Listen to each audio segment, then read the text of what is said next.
Que la paix et la grâce de notre Seigneur Jésus-Christ nous soient encore renouvelées en ce jour. Nous rendons grâce à Dieu et de savoir que nous commençons la journée encore ensemble dans la présence de Dieu, avec la parole de Dieu, avec les prières, avec la louange.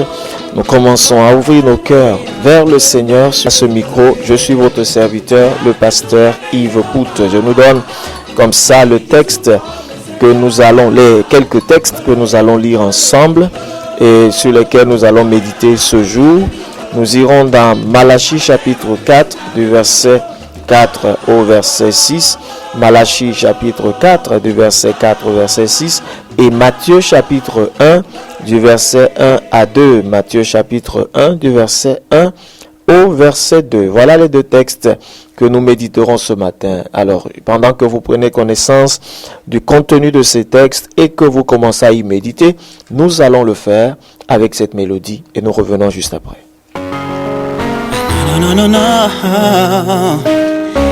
Hey.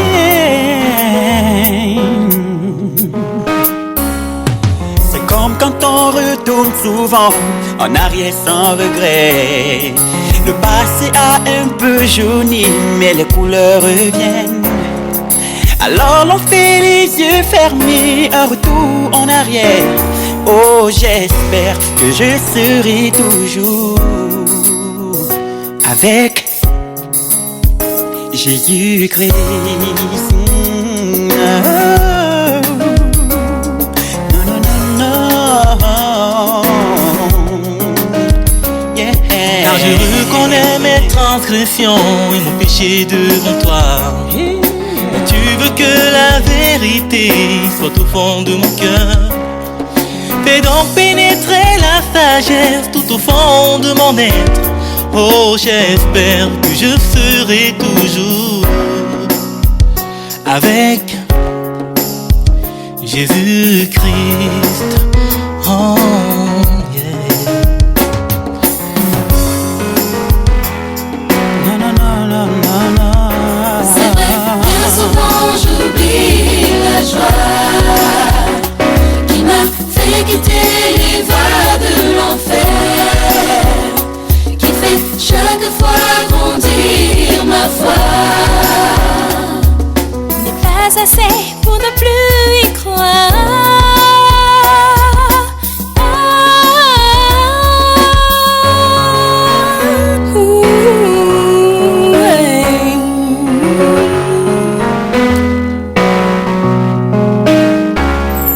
C'est comme quand on retourne souvent à notre passé sans regret.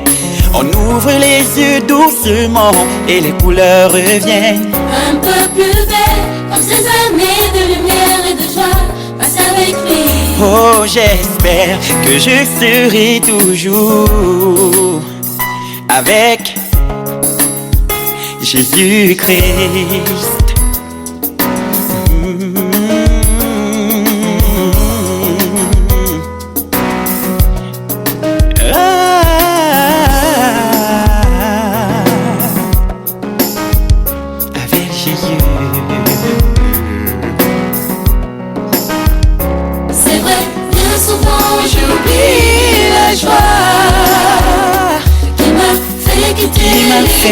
Les voies de l'enfer, qui fait chaque fois grandir ma foi,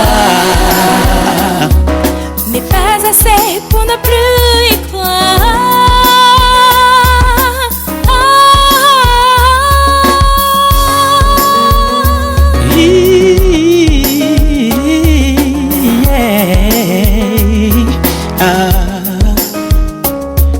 Je crois non.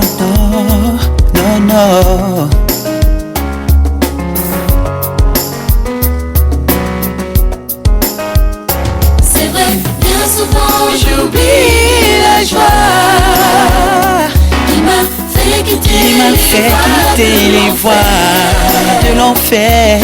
Chaque fois Grandit ma foi.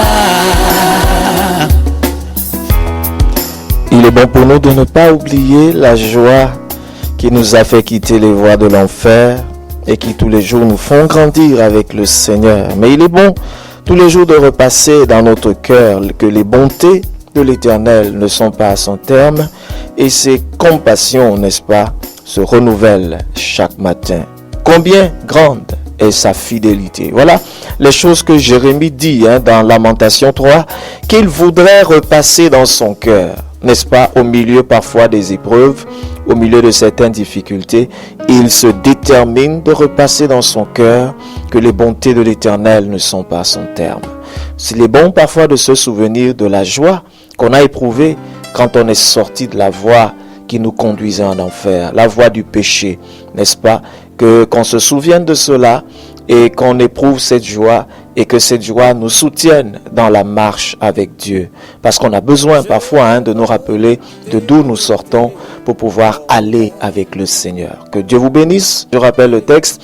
Les textes que nous allons méditer, ils sont pas longs. C'est Malachie déjà. Malachie chapitre 4, le verset 4 à 6. Ça c'est pour ceux qui ont 4 chapitres de Malachie. Mais pour d'autres qui n'ont pas 4 chapitres de Malachie, ils ont jusqu'au chapitre 3.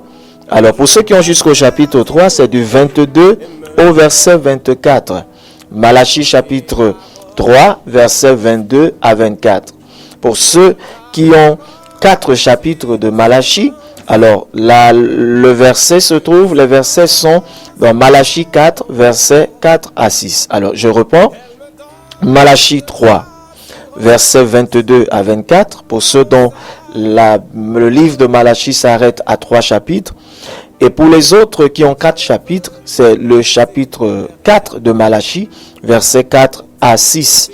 Et le deuxième texte, c'est Matthieu 1, versets 1 à 2. Voilà, donc nous allons faire la lecture dans Parole de vie. Il y a 3 chapitres et on va lire les versets 22 à 24. Souvenez-vous de la loi de Moïse, mon serviteur. Sur le mont Horeb, je lui ai donné des lois et des règles pour tout le peuple d'Israël. Avant la venue du jour du Seigneur, ce jour grand et terrible, je vous enverrai le prophète Élie. Il fera la paix entre les pères et leurs enfants, ainsi qu'entre les enfants et leurs pères. Alors, je ne viendrai pas détruire votre pays. Dans ce même texte, vous le lirez également dans Malachie 4, le verset 4 à 6. Voilà dans la version Louis II et dans d'autres versions également. Donc maintenant, nous allons dans l'autre texte qui est Matthieu, chapitre 1, du verset 1 à 2. Voici la liste des ancêtres de Jésus-Christ. David est l'ancêtre de Jésus-Christ et Abraham est l'ancêtre de David. Abraham est le père d'Isaac, Isaac est le père de Jacob, Jacob est le père de Judas et ses frères. Voilà le texte que nous lisons et nous parlons ce matin qu'il n'y a plus de condamnation en Jésus-Christ. Voilà de quoi nous parlons ce matin. Il n'y a vraiment plus de condamnation en Jésus-Christ. Vous vous souvenez que cela est tiré dans Romains 8, verset 1. Il n'y a donc maintenant aucune condamnation pour ceux qui sont dans Jésus-Christ. Et cela est vrai. Alors, vous pouvez participer à cette méditation simplement pour l'instant par SMS à partir du 79 40 42 42, le 79 40 42 42, le 93 68 30 30, 93 68 30 30. Voilà.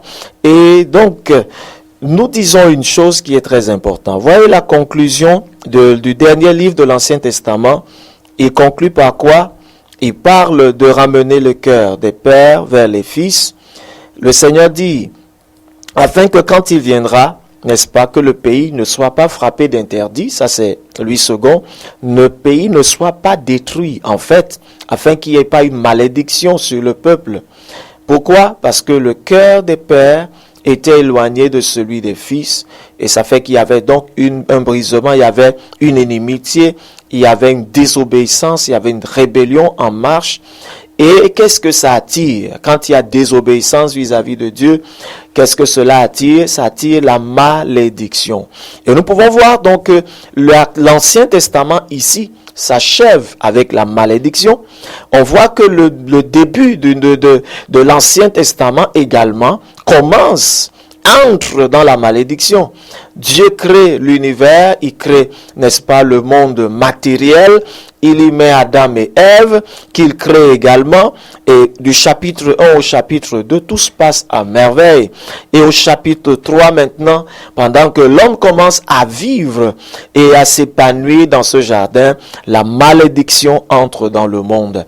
Et la malédiction influence le monde du temps ancien, et de l'Ancien Testament jusqu'à le dernier livre de Malachie. Nous voyons que tout l'Ancien Testament plane sous le coup de la malédiction.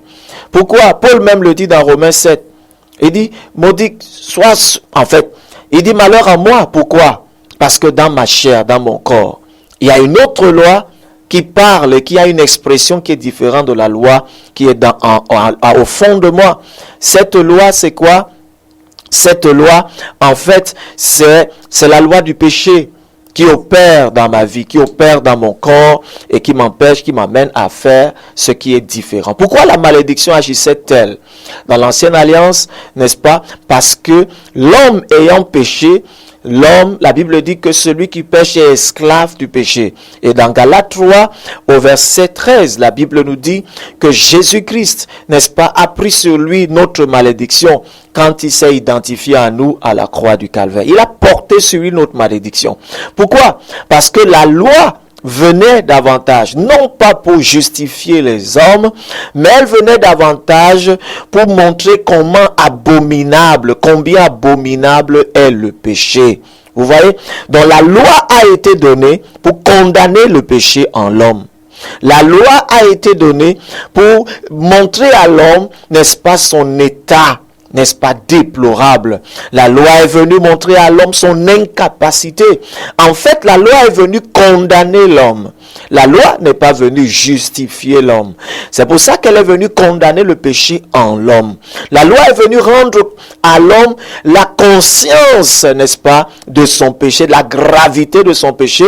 La loi est venue montrer à l'homme la justice de Dieu, la grandeur des exigences de Dieu et son incapacité à les accomplir. Donc vous voyez que tout l'Ancien Testament met l'homme vraiment dans un état de peur, un état de crainte, un état vraiment déplorable. Mais ce qui est merveilleux, c'est qu'au milieu de toutes ces malédictions, au milieu de tous ces problèmes, à cause de la déchéance de l'homme, malgré toutes ces choses-là, la grâce de Dieu a quand même agi. On a vu la grâce de Dieu avec Enoch. On a vu la grâce de Dieu opérer avec Noé. On a vu la grâce de Dieu agir. Même après Noé avec Abraham. Dieu qui commence une œuvre de rachat, de rédemption. Parce que Dieu veut sortir l'homme de cette malédiction. Ça a toujours été le cas. Et ça a été le cas comme ça pendant tout l'Ancien Testament, même quand il le sort de l'esclavage, il amène et lui donne une loi. Cette loi condamne le péché, cette loi ouvre les yeux de l'homme, lui montre son incapacité, lui montre les exigences de Dieu, lui donne un style de vie, n'est-ce pas? Mais cette loi ne lui donne pas la capacité d'obéir à Dieu. Non, mais elle met davantage face à lui la condamnation. C'est ça que vous pouvez voir que dans l'accomplissement des prescriptions de la loi, il était dit œil pour œil, dent pour dent. Il y avait beaucoup de choses qui étaient vraiment, n'est-ce pas, si rigides et si fermes. Et ça a été comme ça pendant tout l'Ancien Testament.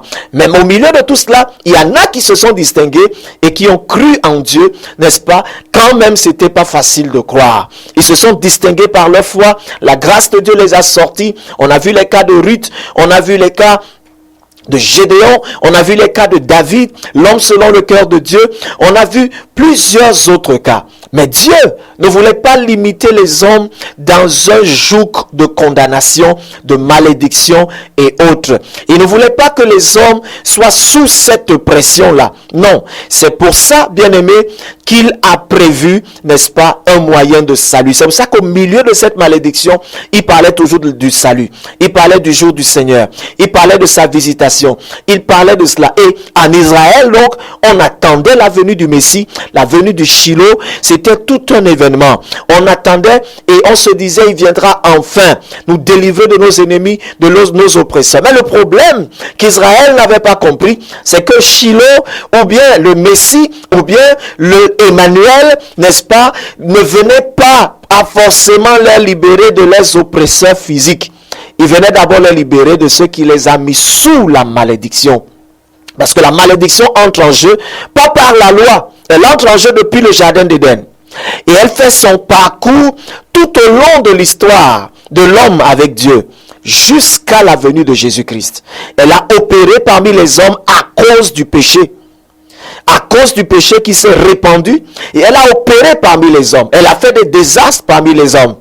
Pourquoi? Parce que les hommes avaient péché. La loi est venue davantage montrer à l'homme qu'il ne peut rien faire pour mériter la justice de Dieu. Il ne peut rien faire pour remplir les exigences de Dieu. Il a montré à l'homme son incapacité totale. C'est pour ça que la loi est venue. Et elle a opéré parmi les hommes. Et elle opère dans la vie des hommes qui ne se tournent pas vers Jésus-Christ jusqu'aujourd'hui. Et elle opère en quoi? En condamnation. Elle opère en beaucoup de choses. Et ceux qui ne comprennent pas cela se mettent encore sous le joug des sacrifices, le joug des sacrifices des animaux et plein de choses, bien-aimés. Et on vous berne et on vous tourne dans ce genre de choses. Et ça fait qu'aujourd'hui, on retrouve beaucoup de chrétiens qui sont toujours sous le joug de la peur. La peur de ceci, la peur de cela, la peur de cela. C'était ça qui régnait dans l'ancienne alliance. Dans l'Ancien Testament, c'est ce qui régnait. Mais au milieu de tout cela, le Seigneur annonce une bonne nouvelle, n'est-ce pas? La bonne nouvelle de ceux qui va visiter son peuple. La bonne nouvelle de ceux qui va restaurer son peuple. La bonne nouvelle de ceux qui fera habiter son esprit dans toute chair. Dans Joël 2, il le dit, dans les derniers temps, je répandrai mon esprit sur toute chair. Vos fils et vos filles, n'est-ce pas, prophétiseront. Il dit, non, vos fils et vos filles auront des songes, vos fils et vos filles auront des visions, vos vieillards auront des songes. Il dit, sur vos serviteurs et vos servantes, je répandrai de mon esprit. Et c'est ce qu'il dit. Et c'est ce qu'il a fait après que Jésus soit venu. Bien-aimé, avant, il n'y avait qu'une seule catégorie de personnes qui pouvaient expérimenter par moment, n'est-ce pas, le bénéfice d'être utilisé par l'Esprit de Dieu, d'avoir les révélations de l'Esprit de Dieu. Il y avait des prophètes, il y avait les sacrificateurs, et puis il y avait les rois. Ces trois catégories de personnes.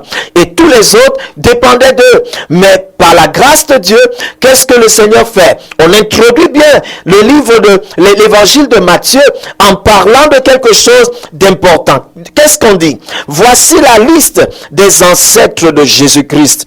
Et quand on voit ces ancêtres de Jésus-Christ, en fait, ce ne sont pas des ancêtres simplement naturels, mais c'est une lignée, n'est-ce pas, de foi, une lignée d'alliance, une lignée de promesses. Vous voyez, en fait, au milieu des malédictions, Dieu a fait des promesses au peuple d'Israël. Dieu a fait les promesses aux hommes pour dire que la malédiction ne demeurera pas à toujours. Dieu a prévu sortir les hommes de la malédiction. Il a prévu sortir les hommes de l'inimitié. Il a prévu réconcilier les hommes avec lui-même. Bien-aimé, c'est ce qu'il a fait. Et c'est pour ça qu'on dit, n'est-ce pas, de David est l'ancêtre de Jésus-Christ. On sait que David était l'homme selon le cœur de Dieu. David s'est distingué par sa foi en Dieu. David a marché sous la loi, mais il a opéré par la grâce. On a vu la grâce de Dieu opérer dans la vie de David. David était un homme qui a une relation si forte, si intense avec Dieu, qui vivante avec Dieu, bien aimé, qu'on peut la comparer à la relation que nous avons avec Dieu aujourd'hui. C'est pour ça que David s'est distingué. De même, il est également, n'est-ce pas, le descendant de qui? D'Abraham, le père de la foi, n'est-ce pas? Abraham s'est distingué, il a cru en Dieu quand ce n'était pas possible de croire. Il était dans l'idolâtrie et sous le coup de la malédiction, il a cru en Dieu, il s'est séparé de sa famille, de sa patrie, des siens, et il a obéi à Dieu. Il est allé là où Dieu le conduisait, parce que Dieu voulait faire quelque chose de spécial avec lui, et il a cru que c'était possible. C'est pour ça que dans Romains 4, par exemple, on dit, espérant contre toute espérance, n'est-ce pas, il a cru en Dieu, il s'est attaché à Dieu, et la Bible dit que cela lui a été compté comme une œuvre de justice. Pas par la circoncision, parce que la Bible dit clairement que la circoncision, qui est un symbole de la loi, et un symbole d'alliance selon la loi, intervient après la foi. C'est la foi qui le fait sortir, n'est-ce pas, de la Chaldée avec son père et de Charan plus tard, mais qui quitte de là-bas pour arriver à Canaan. C'est la foi. La Bible dit qu'il crut en Dieu et il partit de là. Et c'est la circoncision qui arrive plus tard, parce que Dieu fait une alliance entre lui et ses descendants par la circoncision, n'est-ce pas? Oui, mais la Bible dit, quand vous vous souvenez bien dans Genèse 12, il dit que s'il obéit à Dieu, s'il part, Dieu dit qu'il fera de lui le père d'une multitude de nations. Cette promesse intervient à cause de l'acte de foi, n'est-ce pas, d'Abraham. Bien-aimé, par la foi d'Abraham, il devient le père d'une multitude de nations. Et quelle multitude de nations? Par exemple, dans Genèse 21, je crois bien, il lui dit, lève les yeux et regarde. Il lui dit, aussi nombreux que sont les étoiles. Il dit, ta postérité sera aussi nombreux que les étoiles du ciel et que, n'est-ce pas, le sable qui est sur le bord de la mer. Ceci démontre deux postérités. Une postérité spirituelle, comme les étoiles au ciel. On en parle également dans Daniel, je crois, les chapitres 10 là-bas, on en parle également, la postérité, n'est-ce pas, qui est comme les étoiles. La Bible dit que ceux qui vaincront brilleront comme les étoiles dans le ciel. Vous voyez, on parle de la postérité spirituelle d'Abraham et on parle également de la postérité charnelle, humaine d'Abraham. Il a Israël pour postérité humaine, mais il a tous les enfants de Dieu qui croient par la foi, n'est-ce pas, comme postérité spirituelle. Et la Bible donc nous parle de cela parce que ceci s'accomplit pleinement en qui? En Israël, c'est-à-dire en Jacob. Isaac vient pour être le fils de la promesse, n'est-ce pas? Et puis Jacob et ses enfants comme, n'est-ce pas, ceux qui bénéficient de ces promesses jusqu'aujourd'hui, et l'Église et ceux qui croient en Jésus par conséquent. La malédiction tombe en Jésus-Christ. Pourquoi? Parce que Jésus est la postérité d'Abraham. Donc Jésus vient recevoir les bénédictions d'Abraham. Jésus est le fils de David. Souvenez-vous que Dieu disait à David, n'est-ce pas, qu'il naîtra de lui un fils dont le règne sera éternel, n'est-ce pas? Et c'est celui-là qui bâtira un temple qui est éternel. Quel est ce temple? C'est le temple de son corps, le temple qui est l'Église. Et David est ce fils-là. En David, Dieu crée un nouveau temple.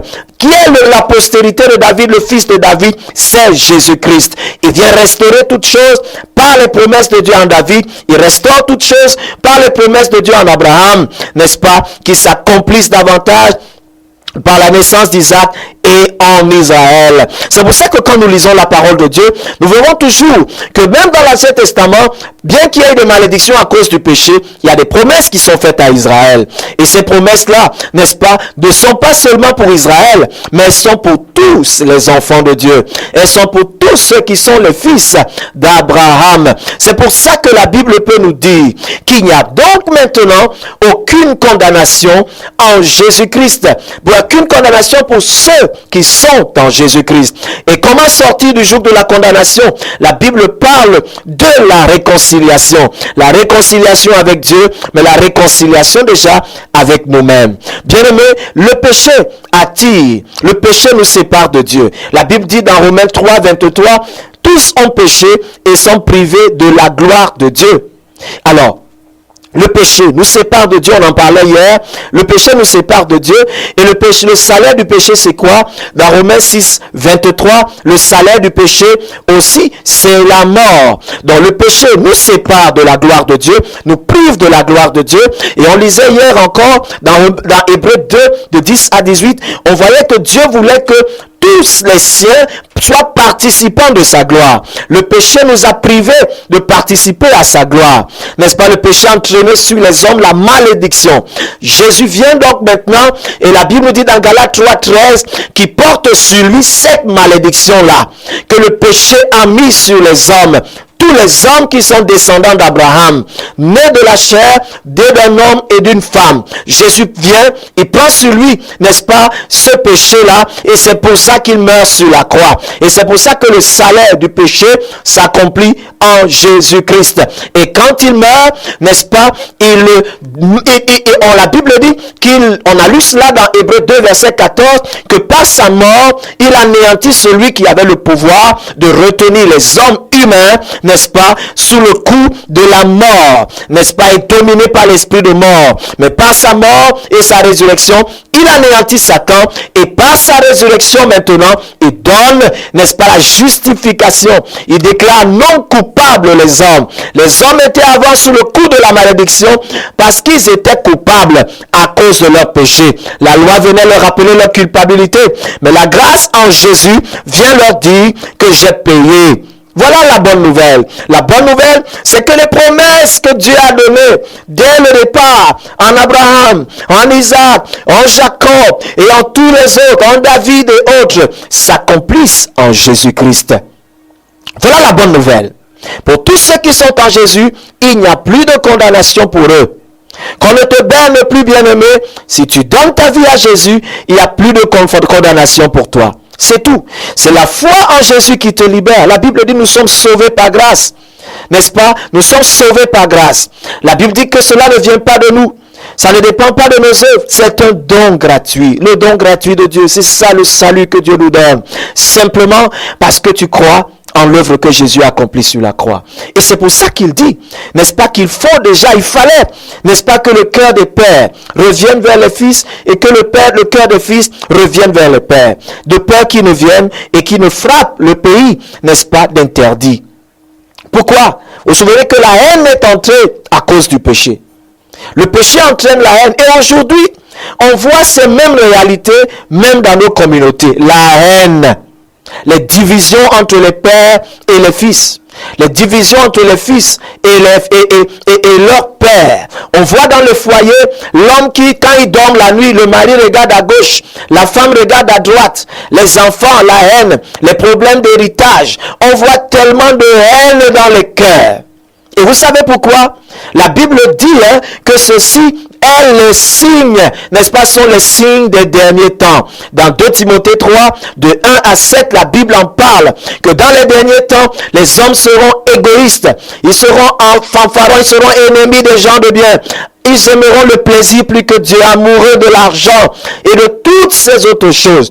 Et puis dans 2 Timothée 3, on parle beaucoup plus des marques de la bête, des marques qu'on retrouvera dans l'esprit, n'est-ce pas, et dans le cœur de ceux qui ne s'attachent pas au Seigneur, ou même de ceux qui sont dans nos communautés et qui s'amusent et qui jouent. Mais la Bible nous parle du fruit de l'esprit. Le fruit de l'esprit, c'est quoi? C'est l'amour, c'est la paix, c'est la joie, n'est-ce pas?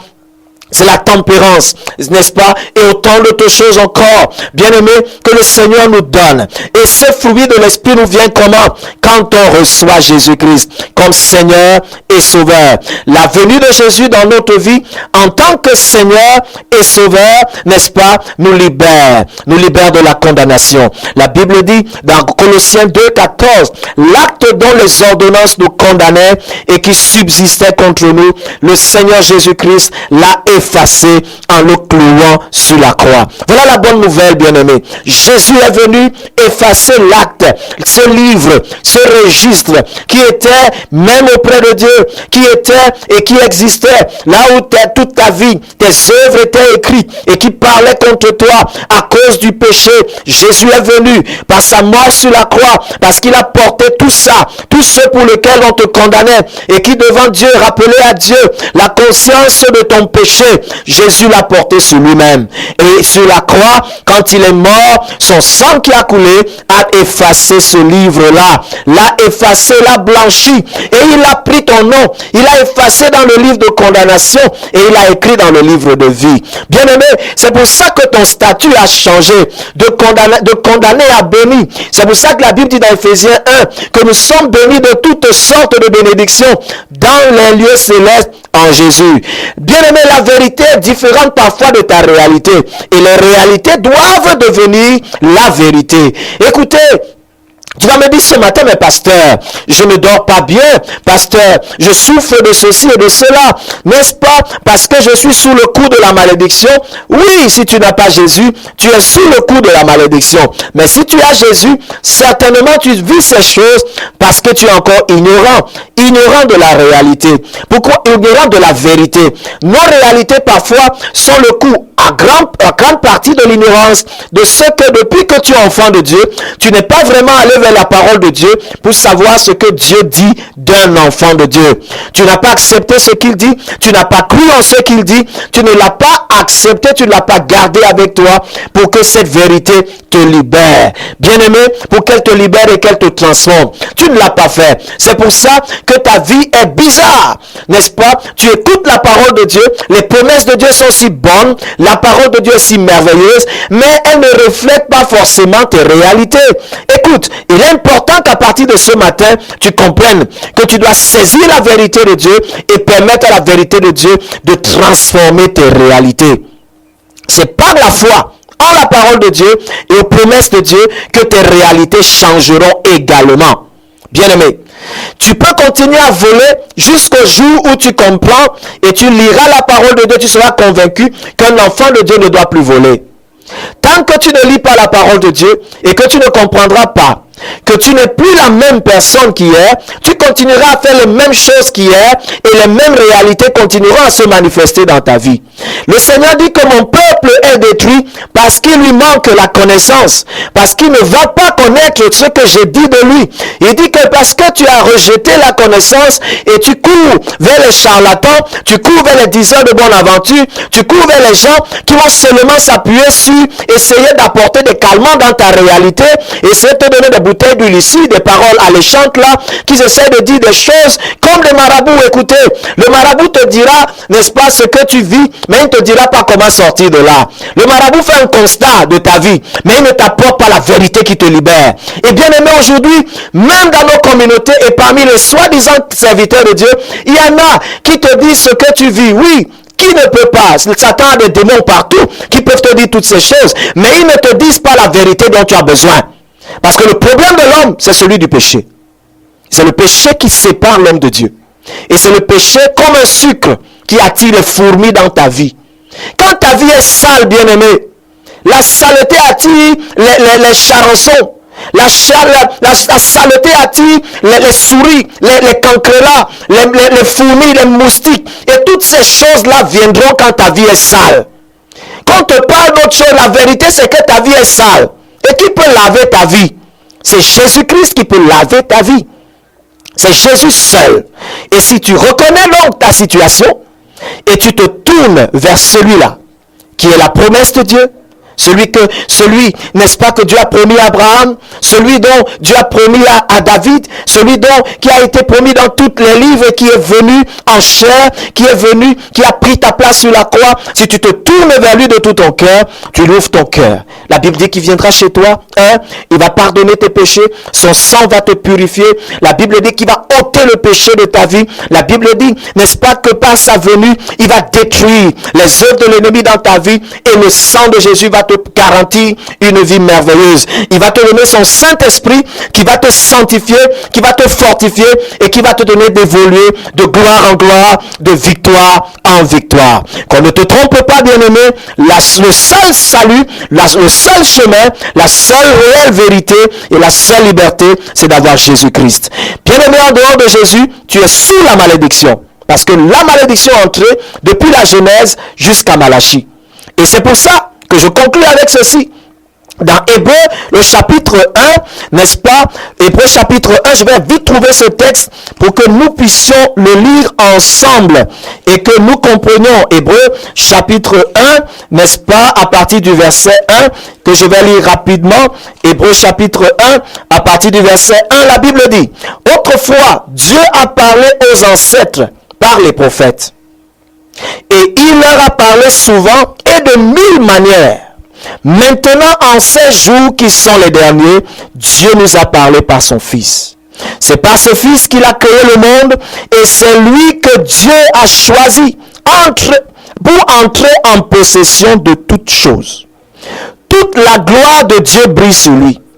Ce Fils est vraiment ce que Dieu est et sa parole puissante soutient le monde. Il a lavé les êtres humains de leurs péchés, puis il s'est assis dans les cieux à la droite du Dieu très puissant. Bien-aimés, Dieu nous dit en ce texte du premier verset de Hébreu 1, verset 1 à 3, que dans le passé, Dieu nous parlait par les prophètes, mais maintenant il nous parle par le Fils de Dieu, il nous parle par Jésus-Christ. Et il est important, c'est Jésus qui sauve, c'est Jésus qui libère, c'est Jésus qui transforme. Attache-toi à Jésus. La Bible dit qu'il a déjà tout fait pour toi. Son sang t'a purifié, son sang t'a lavé. Alors, bien-aimé, il a pris ta condamnation sur la croix. Attache-toi à Jésus et tu es libéré. Tu vis dans la paix des enfants de Dieu, dans la liberté des enfants de Dieu. L'acte dont la condamnation, les ordonnances te condamnaient, la Bible dit que Jésus l'a effacé à la croix du calvaire. Attache-toi à Jésus et tu es plus que vainqueur.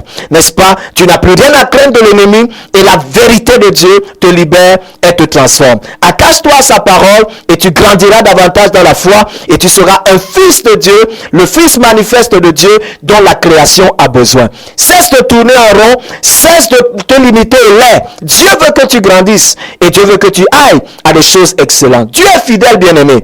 Il a promis sortir des hommes de la malédiction. Il a fait en Jésus. Jésus est là et tu peux te tourner vers lui. Que Dieu te bénisse.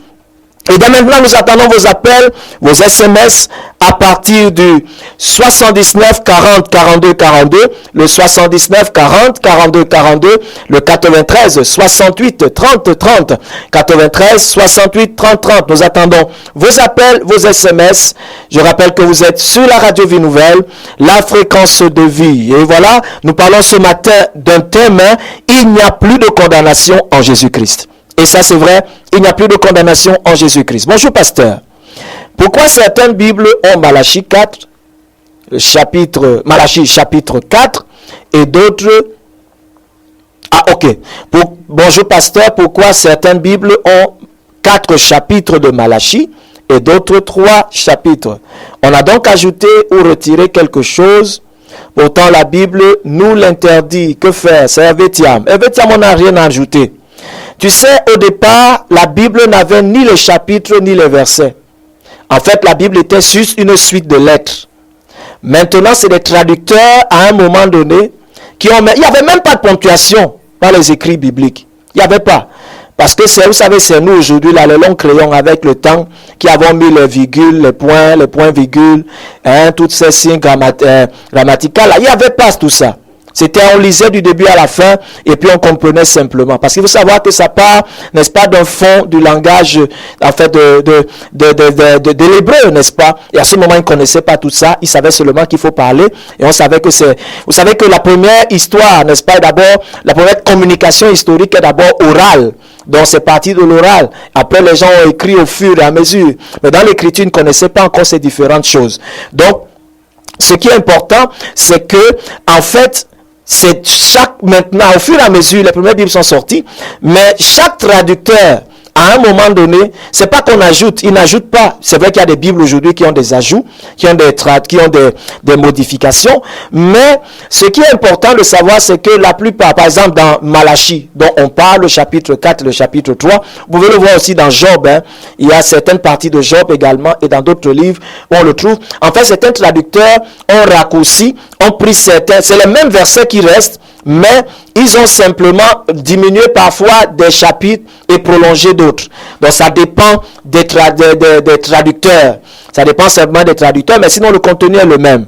Parce que n'oublions pas que toute écriture est inspirée de Dieu. Alors l'inspiration des écritures est du Saint-Esprit. Maintenant, les traducteurs, eux, la traduisent avec leur intellect, c'est-à-dire que leur connaissance humaine, certains l'ont traduit inspiré toujours par le Saint-Esprit, poussé par le Saint-Esprit parce qu'ils priaient, mais d'autres l'ont fait comme ça. Mais n'oubliez pas, l'essentiel dans une chose, c'est l'origine, la source. Quand quelque chose a une source humaine, elle peut être déformée totalement.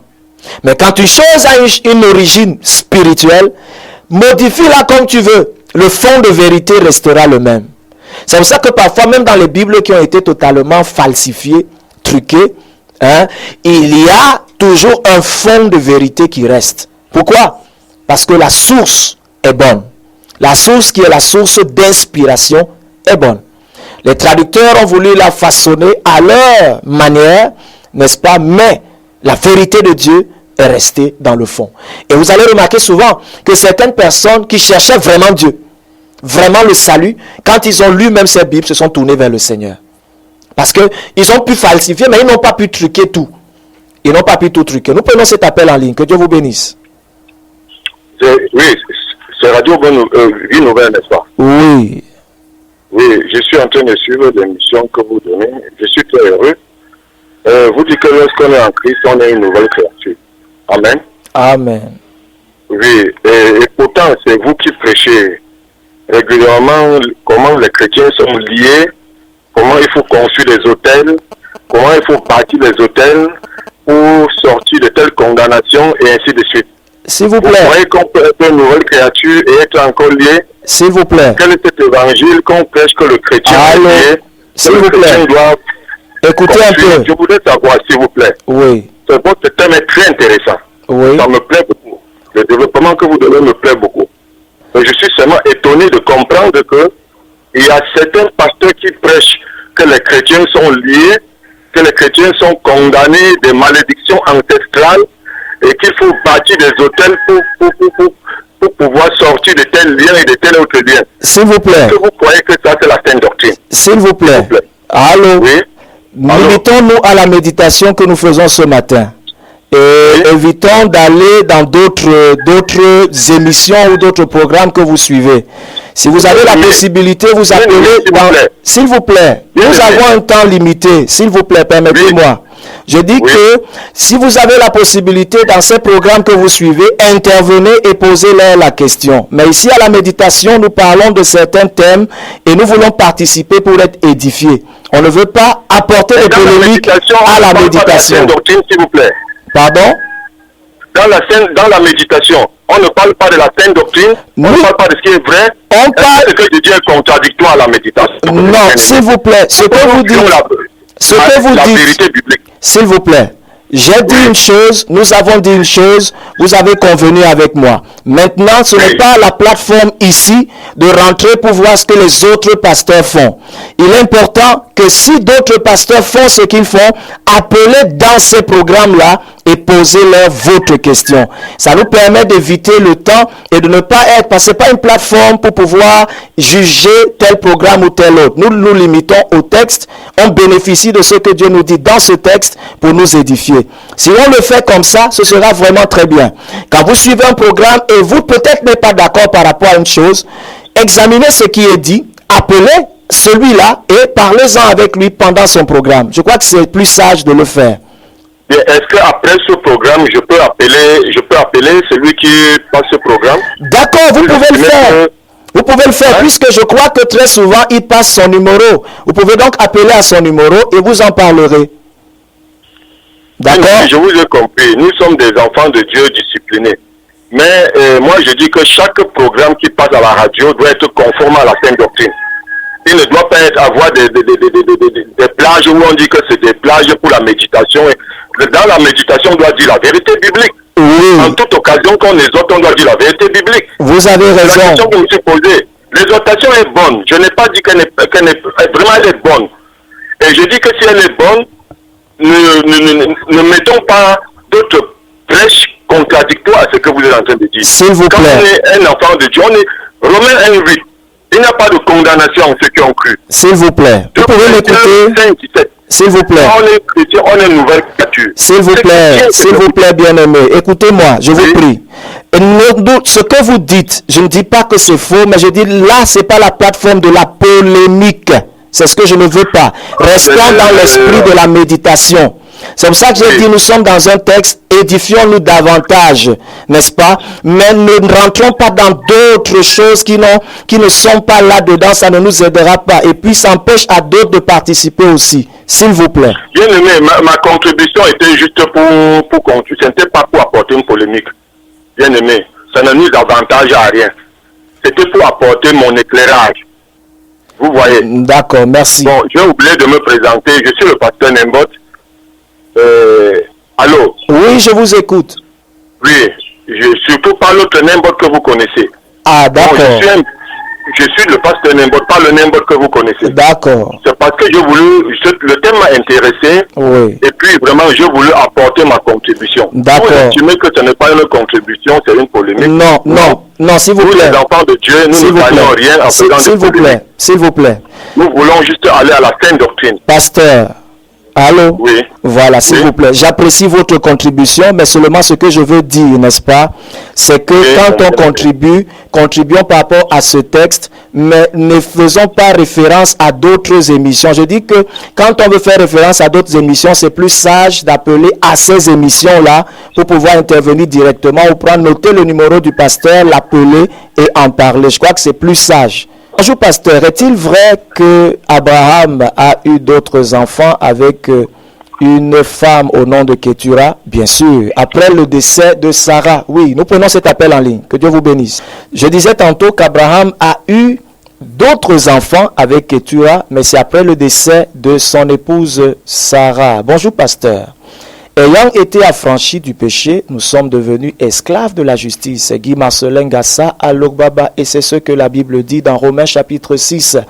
Et c'est vrai, c'est ce que la Bible dit dans Romains 6. Pasteur, aidez-moi, je ne comprends pas la parabole de Jésus dans le livre de Luc 11, versets 5 à 8. Qu'est-ce que cette parabole dit? Bien-aimés, parfois ne nous envoyez pas des textes pour nous amener dans un mystère. Voilà, pasteur, aidez-moi, je ne comprends pas la parabole de Jésus dans le livre de Luc 11, versets 5 à 8. Merci beaucoup pour les méditations de chaque matin. Elles me fortifient et m'aident à m'éloigner de l'impudicité, la fornication et de tout ce qui est mauvais, je crois. Parce que je veux appartenir à Jésus, lui et lui seul, c'est shalom. Et voilà. C'est cela, c'est ce qu'il faut.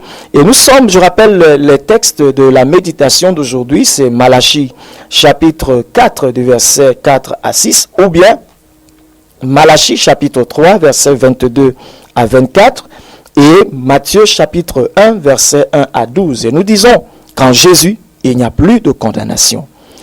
Que Dieu soit glorifié. Bonjour pasteur. Jésus a dit à Pierre, je te donnerai les clés du royaume de Dieu.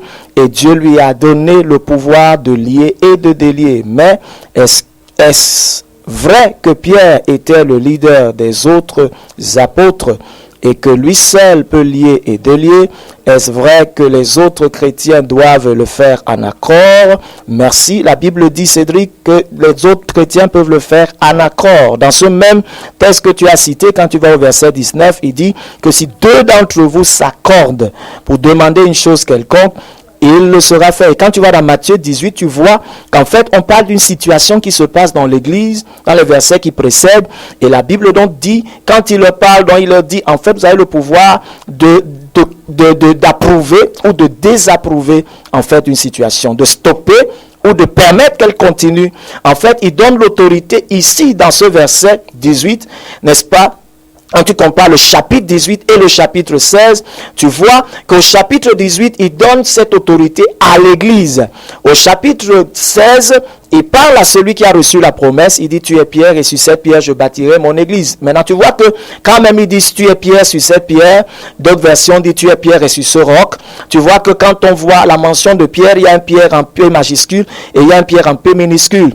En fait, il parle de pierre. Personne, tu es pierre, celui qui a reçu la promesse.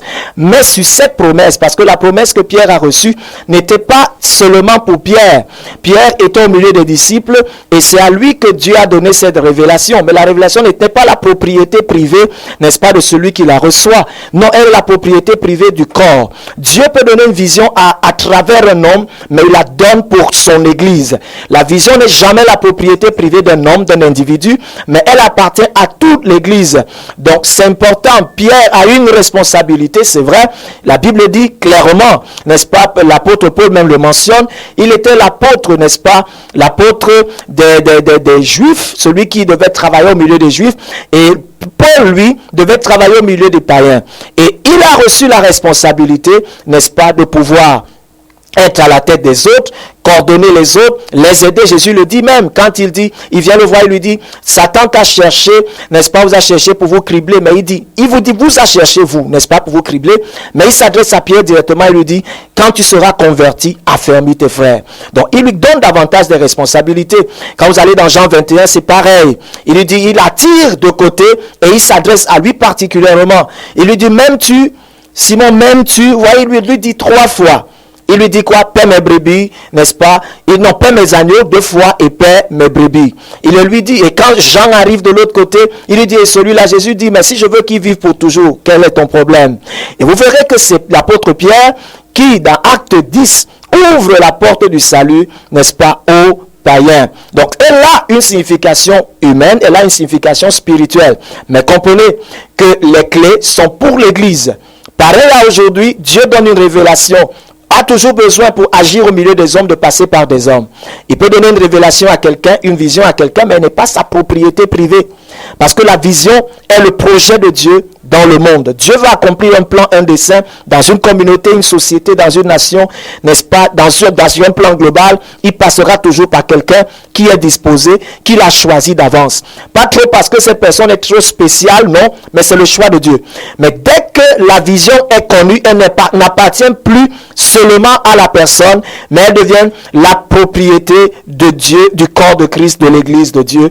Et pour tous ceux qui la reçoivent, ils sont participants de cette bénédiction. Donc voilà ce que Dieu fait. Dieu n'appartient pas à quelqu'un. Il est Dieu, il est au-dessus des hommes et sa vision est au-dessus des hommes, mais il a besoin d'utiliser des hommes par lesquels il va passer cela. Alors ceux qui reçoivent des révélations, des visions de Dieu doivent être humbles, simplement comprendre qu'ils sont des serviteurs inutiles comme la Bible dit, et ils passeront et cette vision continuera, cette œuvre continuera. Bonjour pasteur, je sais qu'il n'y a pas de condamnation pour moi. Je marche dans cette conscience. C'est à moi de changer les faits de ma vie en la vérité de la parole de Dieu. Ça, c'est Annie qui le dit également. Donc, si nous prenons comme ça rapidement ces derniers SMS et nous souhaitons qu'on appelle le plus parce que nous sommes déjà dans le temps. Soyez bénis, pasteur. Merci encore ce matin pour cette édification. Que Dieu vous couvre encore de sa sagesse. C'est Henriette. Et voilà, la peur est-elle un manque de confiance à l'égard de Jésus? Merci pour vos méditations. Tout à fait. Quand vous allez dans, je crois que c'est 1 Jean 4 ou 3, la Bible dit que l'amour, n'est-ce pas, parfait bannit la crainte. Quand il y a l'amour, quelque part, il n'y a pas de peur. Quand on a peur, qu'est-ce qu'il y a? C'est le sentiment d'insécurité, n'est-ce pas? Oui, le manque de confiance, c'est ça qui apporte la peur. La peur de quand dira-t-on? Qu'est-ce que les gens vont dire? Dès que tu as dans ton esprit, qu'est-ce que les gens vont dire? Tu n'es plus confiant en toi-même. Quand tu as peur du lendemain, tu n'as plus l'assurance par rapport à demain. Quand tu as peur du sommeil, tu n'as plus confiance, tu ne veux plus dormir. Tu vois, donc la peur est totalement le contraire de l'amour. Elle te met dans l'insécurité et elle est l'instrument de prédilection de Satan et des mauvais esprits pour influencer, oppresser, opprimer, n'est-ce pas, ceux des hommes. Et parfois aussi les chrétiens qui sont encore ignorants de qui ils sont, de leur identité et de l'œuvre que Christ a accomplie sur la croix pour eux. Alors, que Dieu vous bénisse. Merci d'avoir participé à cette méditation. Aujourd'hui, nous parlions d'il n'y a plus de condamnation en Jésus-Christ. Et en réalité, il n'y en a plus. Ce que Christ a fait, il a fait parfaitement. Une œuvre parfaite à la croix du Calvaire, il a réalisé. Et voilà, les textes de méditation étaient Malachie 4, versets 4 à 6. Ça, c'est pour ceux qui ont 4 chapitres de Malachie. Et pour ceux qui ont 3 chapitres, c'est Malachie 3, de 22 à 24. Et Matthieu 1, de 1 à 2. Alors, que Dieu vous bénisse. À ce micro, j'étais le pasteur Yves Pout. Que Dieu soit glorifié encore pour vous. Pour ceux qui veulent m'appeler pour des questions un besoin d'encadrement, de prière, ou même peut-être une préoccupation, alors composez le 94 91 98 04 94 91 98 04. Bien-aimé, Jésus est-il dans l'édifice fait des hommes? Jésus a dit qu'il se tient à la porte et il frappe. Quiconque ouvre la porte, il entre chez lui, n'est-ce pas? Il soupe avec lui et lui avec lui. Alors c'est cela, Jésus est partout. Il a dit dans Matthieu 18 au verset 20, il a dit une chose, que là où 2 ou 3 s'assemblent en son nom, il est au milieu d'eux. Là où 2 c'est les hommes, où 3 se tiennent en son nom, il est au milieu d'eux. Donc Jésus est là où les hommes sont. Il est là, il agit si ces hommes lui font confiance. Alors que Dieu vous bénisse et bye bye, restez fidèles. Bye bye. Pour t'écouter encore et encore et me laisser guider par ta voix. Oui, elle vaut plus que l'or. Oh, ta parole est une lampe à mes pieds, une lumière sur mon sentier. Devant elle, l'ennemi rend